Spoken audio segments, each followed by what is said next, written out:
Bon, donc la première partie était simple. L'autre référence, et là, si vous voulez réfléchir, on va essayer de... Bon, je ne vais pas faire un état de méditation, etc., comme on a fait le rêve éveillé dirigé la dernière fois, mais vous pouvez le prendre comme un exercice. On va le faire très rapidement, mais sachez que c'est un exercice qu'il faut reprendre dans le détail. Mais je peux regarder là où j'en suis par rapport à l'arbre de vie.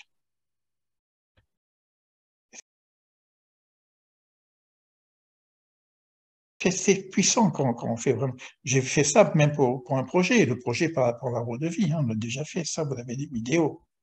Là maintenant, si je regarde là où j'en suis, et éventuellement donc comme si je pouvais réfléchir à travers non pas simplement ma personnalité, mais à travers ma conscience ou mon âme, mais on va dire ma conscience. Où j'en suis dans le processus de l'influx divin qui passe par le système de l'arbre de vie. Vous avez une vidéo qui parle de la méditation par rapport à ça. C'est pratiquement la même chose. Là, on ne parle plus d'influx que je reçois, etc. C'est dans l'altérité, la référence, l'effet miroir. Donc, je vais le faire un petit peu avec vous maintenant. Comme ça, au moins, vous aurez un petit exercice, toujours sans filet. Hein. Donc, il y a beaucoup plus de choses que ce que je vais vous dire maintenant, hein, puisque vous avez quand même beaucoup de références sur les séphirotes. Hein. Donc, l'arbre de vie, vous savez qu'il y a 10 séphirotes, et ça commence par le Keter. Et on dit que c'est aussi en même temps réparti dans le corps. Je ne vais pas regarder au niveau du ressenti. Il y en a qui travaillent au niveau du ressenti. Hein. C'est-à-dire qu'en faisant cette réflexion, ils peuvent voir que, tiens, c'est marrant, j'ai mon épaule qui est un peu sur la gauche, peut-être que j'ai un problème avec Gevura. Bon, ok. Là, on va réfléchir au niveau du sens. D'accord? C'est-à-dire que si je prends Keter, c'est vrai que c'est une séphira qui pratiquement elle est tellement transparente qu'on ne sait même pas quoi dire dessus parce que c'est presque du divin. D'accord? Là, on va refaire un petit peu ce que j'ai dit tout à l'heure, où j'en suis avec le divin, mais au niveau de la transcendance. Hein. J'essaye de voir est-ce que ma vie est accompagnée. J'essaye d'éviter même le système de croyance quand je dis le divin. Hein. Je parle de quelque chose qui est une force spirituelle qui fait la vie, qui fait tout, quoi, hein, qui fait que sinon on n'existerait pas. Si on parle de bilan, est-ce que combien de fois j'y pense à ça, quoi? Quand je vais faire mes courses, est-ce que j'y pense? Quand je fais mon travail, est-ce que j'y pense? Quand je mange, est-ce que j'y pense? Alors nous, on a la chance d'avoir quelques petits rituels pour y penser par ce qu'on appelle les médidictions. D'accord? C'est un leitmotiv. Mais c'est intéressant de voir comment je vis. Si je regarde ma journée d'aujourd'hui, j'ai attendu je ne sais pas combien de temps pendant presque, il y avait un problème de bus, quoi. Je ne sais pas combien de temps, presque une demi-heure, quoi. J'avais mes paquets j'avais été faire mes courses, donc j'avais deux sacs comme ça, et puis j'attendais le bus, je regardais les numéros, je regardais, etc. Et à un moment donné, j'ai pris conscience que j'étais pas dans la conscience, que j'étais dans l'attente du bus qui arrive avec les numéros et les machins, et puis j'avais mes sacs et tout, j'en avais marre, etc. Je prends le taxi, j'étais pas du tout dans la conscience, tu vois. Et à un moment donné, tiens, bah, puisque je suis là sans rien faire, bah, je vais faire quelque chose, je vais me mettre en conscience. Voilà, donc c'est rare, parce qu'on a les bruits, les chants, etc. On ne se met pas. Des fois, on a des possibilités comme ça où par exemple, il y a un embouteillage. Ah ouais, on peut plus avancer. Bon, ok, super, on va se mettre en conscience. Donc, où j'en suis avec ce rapport. Mais quand je dis en conscience maintenant, c'est pas simplement en conscience avec soi-même, c'est carrément avec le divin. Mettre du divin dans toutes ses sauces, dans toutes ses histoires, dans toute sa vie, etc. Bon. L'autre maintenant, c'est la chorma. On descend un petit peu l'influx. La chorma, c'est la sagesse. Mais sa sagesse qui vient de l'hémisphère, si on parle des hémisphères aussi, de l'hémisphère droit, c'est aussi une sagesse intuitive. Comme ça vient directement de l'influx divin, c'est comme de la réception, c'est pas de la réflexion. C'est de la réception. On est influé, c'est induit. Alors que quand on va passer de l'autre côté, on va réfléchir. Donc là, c'est intéressant de voir où j'en suis avec ma capacité de recevoir, mais des forces subtiles au niveau spirituel. Donc, vous pourrez regarder au niveau de vos intuitions, des choses comme ça. Mais en même temps, comme ça s'appelle sagesse, il faut le reprendre dans les termes hébreux. Il y a dans ce mot chorma le mot ma, quoi, et le mot koach, la force du ma, le questionnement. Mais c'est pas encore de la bina, c'est pas encore du raisonnement, parce que on questionne, c'est-à-dire on est, je suis dans l'étonnement. D'ailleurs, la philosophie, c'est un étonnement devant c'est qu'on dit miellé. Qu'est-ce que c'est? Qui cela? Je suis dans la chorma, là. Donc, c'est ce questionnement le plus subtil possible qui peut m'amener à un état de sagesse. La sagesse, c'est pas du savoir. C'est un système qui me permet d'être en relation avec l'étonnement, le questionnement. Et c'est ça qui nous permet, parce que je suis en questionnement, de pouvoir recevoir aussi, par intuition, pas des réponses, mais d'autres questions. On va de question en question. C'est ça qui est formidable avec la Torah, parce que quand j'ai une réponse, c'est pour m'avoir 10 questions derrière. J'aime bien. Alors maintenant que j'ai réfléchi à ça, je vais passer maintenant sur le côté, ça c'est le côté masculin, sur le côté féminin, la bina, on appelle ça. C'est pareil. Ça c'est le raisonnement, c'est-à-dire que c'est la déduction. Où j'en suis par mon intelligence, à être capable de réfléchir sur ce que j'ai reçu. Il y a des gens qui reçoivent, et puis ils reçoivent, bon, j'ai la lumière, etc. Mais bon, on ne réfléchit pas là-dessus. Donc, si je veux réfléchir avec l'arbre de vie dans sa totalité, je peux voir comment je fonctionne. Est-ce qu'il n'y aurait pas une carence au niveau de ma bina, qui s'appelle intelligence? Si j'ai pas l'intelligence, je peux pas transmettre. Que je transmets avec des mots. Et les mots, c'est du verbe. Et ça va passer par la bina. Que je transmette par l'écrit, c'est pareil. Je peux avoir de l'écriture automatique, mais à un moment donné, il faut qu'il y ait une cohérence. Ça va être la bina. Donc, où j'en suis, et là, c'est ma conscience, avec ma capacité de raisonner et de réfléchir sur ce que je reçois. Et là, par exemple, vous recevez beaucoup de choses. Je vous ai fait quand même pas mal de cadeaux depuis qu'on est ensemble. Où vous en êtes au niveau de la réflexion? C'est pas, oh, c'est beau, c'est super, oh, non, non, ok, ça c'est bien, ok, merci, merci des compliments, mais où vous en êtes au niveau de votre propre réflexion par rapport à ça? À mon nous, qu'est-ce que vous en faites? Parce que si je réfléchis pas avec ça, parce que je peux pas passer au faire, parce que le faire c'est plus, et tous les séphirotes en bas. C'est-à-dire on va, parce que je vous donne un cours de Torah en ce moment, pour ceux qui connaissent pas, c'est peut-être un peu difficile. Chorma, c'est le père, Bina, c'est la mère, et puis quand il y a une relation père-mère, bah, il y a des enfants. C'est comme ça qu'on fait pour les enfants, je crois. Je ne sais pas si on peut avoir des enfants sans relation. Donc on a la relation Chorma-Bina. C'est ça qui nous va nous permettre soit d'avoir la connaissance, d'Ahat au milieu. Là, il n'y a pas de réflexion, parce que ce n'est pas une séphira. Par contre, si je sais que ça fonctionne bien au niveau de Chorma, au niveau de Bina, je sais que j'ai de la connaissance. Connaître, c'est aussi aimer, parce qu'il y a la relation. Et à ce moment-là, il peut y avoir des fruits. Et puis, on peut même parler de l'enfantement de soi, etc. Tout ce que vous voulez. Parce qu'après, il y a un enfant mâle et un enfant femelle qui vont sortir de toute cette idée-là.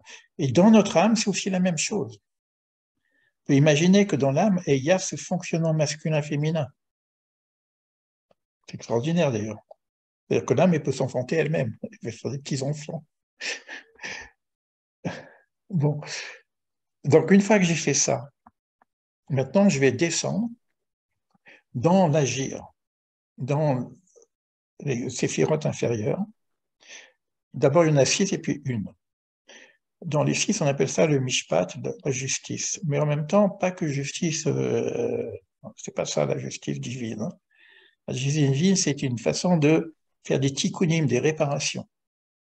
Alors, au niveau de mon âme, je vais commencer par Chesed. Chesed, c'est la générosité. Il y a un très très beau livre qui s'appelle Le panier de Déborah qui vous dit, voilà Dieu comment il fonctionne, est-ce que vous fonctionnez de la même façon? On a une forme de comparaison pour savoir si on fonctionne comme ça. Mais Chesed, c'est l'amour, c'est le don. C'est pour ça que je dis agir, parce que aimer, c'est pas simplement un état. C'est pas un état d'être, c'est aussi un état d'agir. C'est-à-dire qu'il y a une action qui est nécessaire. C'est pour ça qu'on parle de générosité. Comment je fonctionne dans mon système de générosité? Qu'est-ce que je donne? Qu'est-ce que j'apporte? Qu'est-ce que ma conscience est consciente de ma partie du donné? Où j'en suis avec l'amour, en termes d'aimer l'autre, l'altérité. Et l'âme, évidemment, si elle a pas, il y a le besoin d'aimer et le besoin d'être aimé. Et si l'âme, elle n'arrive pas à exprimer son amour, elle est malheureuse. Donc elle a ce besoin d'aimer, chesed. Où j'en suis avec une forme de discipline, de rigueur, de besoin de recevoir aussi. Alors c'était le besoin de donner, là j'ai besoin de recevoir. Mais recevoir pour donner, pas recevoir pour recevoir. Où j'en suis avec cette capacité de dire, Dieu, si c'est toi qui es maître du monde, donne-moi pour que je puisse donner. Voilà, par exemple. Et c'est aussi le djinn, c'est aussi la justice, c'est aussi voir les erreurs qu'on a fait, etc. Là, on peut avoir l'introspection classique de nos bêtises.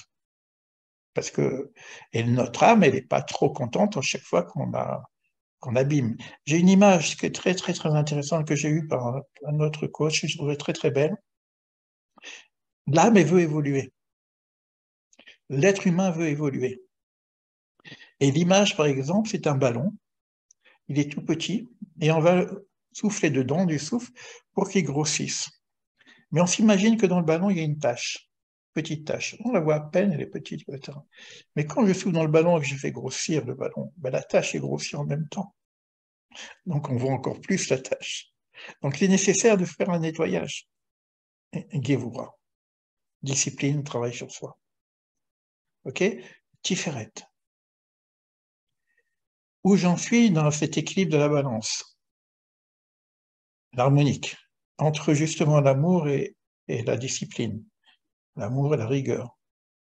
Comment je fonctionne? Est-ce que je suis trop à gauche, trop à droite? Est-ce que au niveau du cœur, ça fonctionne? Et puis là, tout à l'heure, on a parlé de l'intelligence au niveau de Bina, de Chokhmah, Chokhmah Bina Darat. Là, on va parler de Tiferet, l'intelligence du cœur. C'est là que l'art vient d'ici. C'est l'intelligence du cœur. C'est Betzalel qui a construit le temple. Il a construit le temple parce qu'il avait l'intelligence du cœur. Donc ça donne une autre forme d'intelligence. Donc l'arme, elle est dans une harmonique entre ces deux principes. Je vais vite, hein, parce qu'on ne peut pas refaire tous les cours qu'on a. Vous avez des centaines de vidéos là-dessus, mais bon. Mais l'idée, elle est là, c'est que je fais ce travail avec chacun de mes pôles pour savoir où j'en suis. Alors souvent on dit le cœur c'est l'amour. Non, le cœur il est dans la main qui donne. Tu vois, la main droite, c'est la main qui reçoit et la main qui donne. Parce que aimer, c'est donner. Et là, ici, dans le cœur d'Antiferet, il y a aussi deux tendances, il y a deux alvéoles, deux parties. Parce que ça vient de deux parties droite-gauche. Donc on va retrouver dans le cœur de deux parties droite-gauche. Une partie qui reçoit et une partie qui donne. Et le service au divin, il doit être organisé selon ces deux parties. C'est pas que simplement je suis dans le côté de la bonté universelle et que je ne fais que donner. C'est pas ça qu'on nous demande. On nous demande aussi de savoir recevoir. Où j'en suis dans ma capacité de recevoir, dans ma capacité de donner et l'équilibre entre les deux.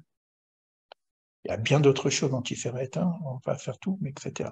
Je descends un petit peu en bas, maintenant je suis dans la marche, les jambes. On a deux principes qui sont Netzach et Hod. Principalement, la plupart du temps, on les met ensemble.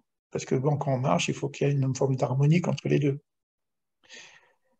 Mais d'une façon simple, Netzach, ça veut dire la victoire. Ça veut dire l'éternité. C'est quoi victoire, c'est quoi éternité? En tout cas, c'est en rapport aussi avec le temps. C'est Moïse qui est de ce côté-là, au niveau des images. Mais Moïse nous sort d'Égypte.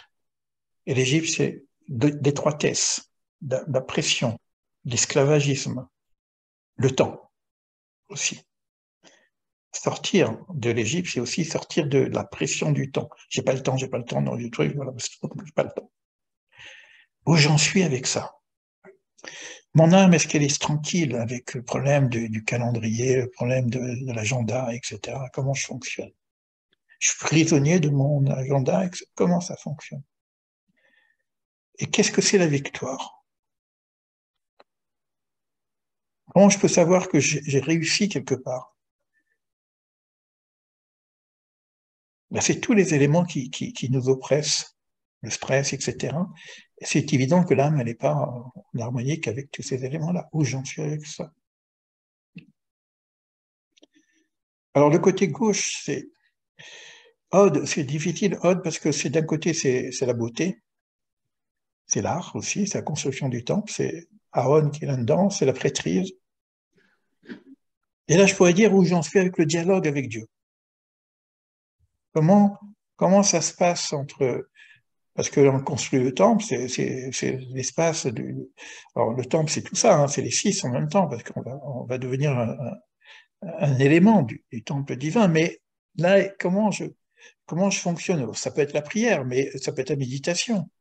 Comment je fonctionne? Quel est mon système de fonctionnement? Ça peut être il des doutes, c'est-à-dire m'isoler dans la forêt et parler directement avec Dieu, avec mon langage. Où j'en suis avec ça?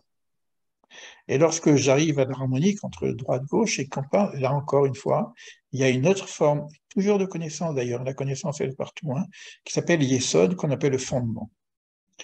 C'est dans les parties qui font la vie, tout simplement. Là, c'est la partie masculine, et puis quand on descendra plus bas, ça sera la partie féminine, au niveau de Malchut. Alors c'est toujours pareil, en termes de... On peut parler aussi de sexualité. Quel est mon rapport au niveau de ma conscience avec la sexualité? Parce que c'est là que ça se passe. D'accord? Donc, au niveau de ma conscience. On sait que ça s'appelle Kedusha, sainteté. D'accord? Donc, c'est quoi ma Kedusha à ce niveau-là? Si je suis seul ou pas seul, le rapport masculin-féminin intérieur, tout ça, il y a plein de choses derrière, hein.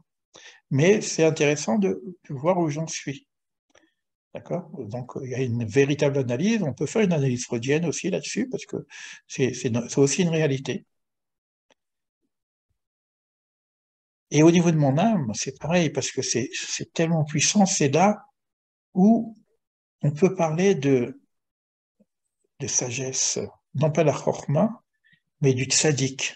Le tzaddik, c'est le sage, celui qui a réussi sa vie. Pourquoi c'est Joseph qui est là-dedans? Joseph, parce qu'il a réussi à aussi éviter toutes les tentations qui existent dans le monde, par rapport à l'Égypte et aussi par rapport à la femme de Potiphar. Mais pourquoi c'est là que va se passer, si tu veux, ce qu'on appelle la tzidkout, la justesse, la sagesse? C'est que j'ai réussi à l'harmonie globale. C'est pas simplement au niveau génital, et heureusement. J'ai réussi une harmonie globale avec ma personne, parce que là, c'est vraiment, déjà, on est descendu en bas, on est vraiment déjà avec la personne, la vraie personnalité, elle est plutôt dans ma route, mais on a réussi. Et tout ça, c'est l'élément masculin, aussi, dans la Kabbale.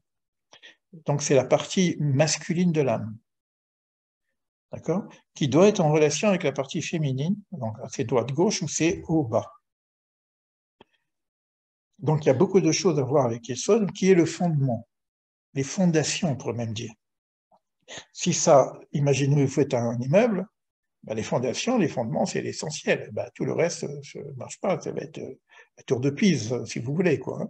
Donc faire très attention, puis je vais être aligné dans ma totalité, c'est-à-dire que je dois être aligné ici, Keter, le Da'at, je descends, parce que même là, ici, la bouche, c'est aussi, on pourrait dire que c'est Malchut aussi dans la bouche. Ça, c'est une autre histoire, parce que c'est la parole. Donc, je descends, et puis j'ai Tiferet, harmonique aussi, et je descends, j'ai Yesod, encore harmonique. Donc, je suis en alignement. Cette idée où j'en suis avec ma rectitude, mon alignement. D'accord? Et maintenant, je descends plus bas. C'est notre vraie réalité, c'est la Malchut, c'est ce monde, c'est l'Asya, c'est l'action. Tout ça, c'est très joli, mais la Malchut, elle a besoin de s'embellir pour pouvoir avoir une relation avec le masculin. Et le masculin, il a besoin de se renforcer pour avoir une relation. On est dans les énergies masculines, féminines ici. Mais si je reste dans Malchut, qui elle-même a les 10 séphirotes, c'est notre égalité. Or, si je parle au niveau des mondes, ici, je suis dans le monde qui s'appelle Asya, de l'action. Bien qu'on a déjà parlé un peu d'action, aimer, c'est agir, etc. Mais là, on est vraiment dans le mouvement. Et si je réfléchis au niveau de mon âme, qu'est-ce que je fais maintenant? Et maintenant, on fait quoi? Il n'y a pas d'idée simplement d'état, c'est pas simplement un état d'être, ça y est, je plane et tout, bon, je suis celui qui est. Non, qu'est-ce qu'on fait? L'âme, elle est descendue, pas simplement pour s'analyser. Là, on fait d'analyse, mais à un moment donné, à quoi ça sert? Tout ça, pour arriver à la finalité, on fait quoi? Comment maintenant mon âme va m'utiliser pour être dans l'agir, pour faire quelque chose? Alors ça peut être tikkun olam, ça peut être réparation du monde, ça peut être tout ce que vous voulez. Quoi qu'il en soit, c'est vous qui réfléchissez par rapport à vous et votre faire. Est-ce que faire, F-A-I-R-E, hein? C'est pas le faire, hein? C'est pas parce que je fais des choses que je suis dans le faire. On n'est pas obligé de prendre des armes. Mais c'est énorme parce que cette analyse-là, peut-être, on est monté très très haut hein, avec la Keter, les machins, etc. Hop, on arrive maintenant, tu fais quoi dans ta vie? Ah, moi, je médite. Non, tu fais quoi dans ta vie? Concrètement. C'est ça, c'est du sérieux. Si je suis simplement pour arriver à un état d'être, la plupart du temps, bah, c'est l'être qui est le plus important. Mais là, me dit, oh, je suis pas venu pour planer. Je suis venu aussi pour faire quelque chose. On fait quoi? Et c'est dans ce faire où on va rentrer dans le projet sens, tout l'enseignement. C'est cette âme maintenant, elle va pouvoir utiliser ma personne pour faire des choses et les faire le plus proprement possible. Bon, c'est vrai qu'il y a des trucs, il faut être propre, etc. Quoi. Agir, réparer, travailler, avancer, grandir, etc., etc. Voilà. Petit parcours du bilan d'âme sur l'aspect des séphirotes. J'aurais pu le faire sur l'aspect des lettres, ben pour une autre fois, si vous voulez bien, mais ça fera partie du programme, du travail qu'on a à faire sur nous-mêmes avec là des référents qu'on peut utiliser d'une façon universelle. Pourquoi j'ai choisi ce référent-là? Parce que pour moi, c'est l'arbre de vie, ça fait partie donc de la création du monde, etc. Mais j'ai pas besoin d'être juif ou chrétien ou musulman ou quoi que ce soit pour travailler sur ça. Donc c'est une référence que je trouve intéressante. Les lettres hébraïques, c'est pareil. C'est une référence extrêmement intéressante. Voilà. Bon, ça fait du boulot, hein, mais vous avez toute l'année pour ça. Déjà un mois de travail pour ça. Alors, je vous invite aussi à regarder un peu tout ce que je vous ai laissé. Vous avez beaucoup, beaucoup de choses. Je vais simplement, rapidement, vous montrer, je vais voir si je peux le faire comme ça. Je pense qu'il est arrivé ici, peut-être. Non, c'est pas ici. Alors, c'est pas là. Ah ouais, c'est là. Bon. Bon, bien que vous connaissez tout, je vais vous montrer quand même. Bon, ici, je prends celui-là. Bon, celui qui arrive, bon, je prends celui-là. Cabale existentielle. D'accord? C'est libre. Il n'y a pas d'inscription, il n'y a rien. Je vous ai mis tout l'enseignement ici des voies de la direction divine. Tout le Dahadvunot. Vous avez le Tzimtzum. Vous avez les fêtes. Vous avez l'hébreu. Vous avez Israël, projet d'humanité. Donc, vous avez quand même beaucoup, beaucoup de choses. D'accord? Alors, je ne sais pas si ça va marcher. Dites-moi si vous voyez le deuxième. Est-ce que vous voyez coaching existentiel? Oui. Oui? Oui, D'accord, ça marche. Donc là, vous avez maintenant coaching existentiel. Alors, évidemment, il y a pour ceux qui sont inscrits, ceux qui ne sont pas inscrits peuvent encore s'inscrire. Mais au-delà de ça, je regarde ici les articles. Je ne sais pas combien d'articles il y a. Là, c'est malheureusement.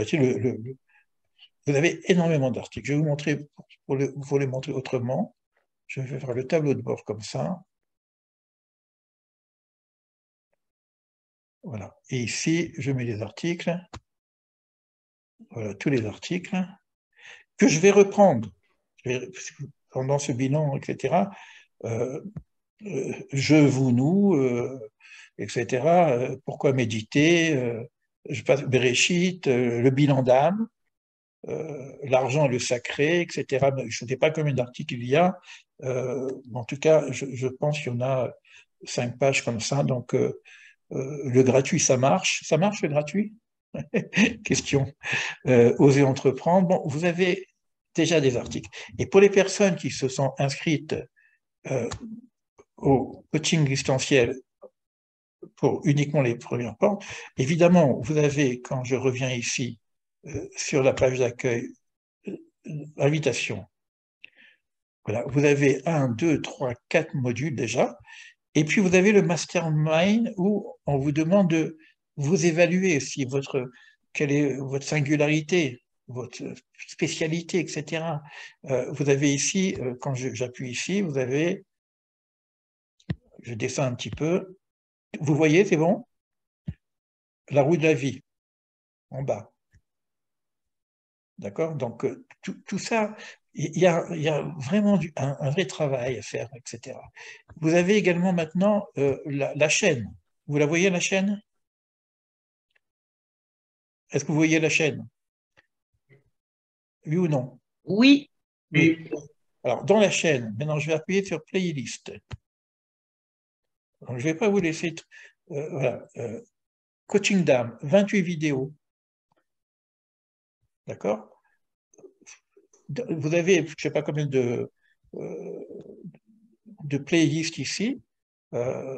Mais en tout cas, vous pouvez choisir une playlist et avoir tout un élément. Vous avez l'arbre de vie, je ne sais pas combien de vidéos il y a sur l'arbre de vie, etc. Donc, vous avez déjà de quoi travailler. Et moi, mon travail, ça va être de rassembler tous ces éléments-là pour pouvoir proposer quelque chose à la rentrée, avec une forme de régularisation, régulation, etc. Voilà ce que je veux faire. Ce que je vous demanderai aussi, pour ceux qui vont suivre la suite, comme nous connaissons principalement par WhatsApp. Ce qui est embêtant pour WhatsApp, c'est que Norbert il vient d'arriver, il y a d'autres qui viennent d'arriver, n'ont pas toute l'historique de tout ce qu'on a fait comme partage. Donc c'est un bon outil pour moi pour dire, bon voilà, je fais ma conférence, etc. C'est très pratique. Donc je demanderai à tout le monde d'être sur WhatsApp, mais je propose aussi de rentrer dans le Facebook coaching existentiel, qui sera ouvert pour tout le monde. D'accord?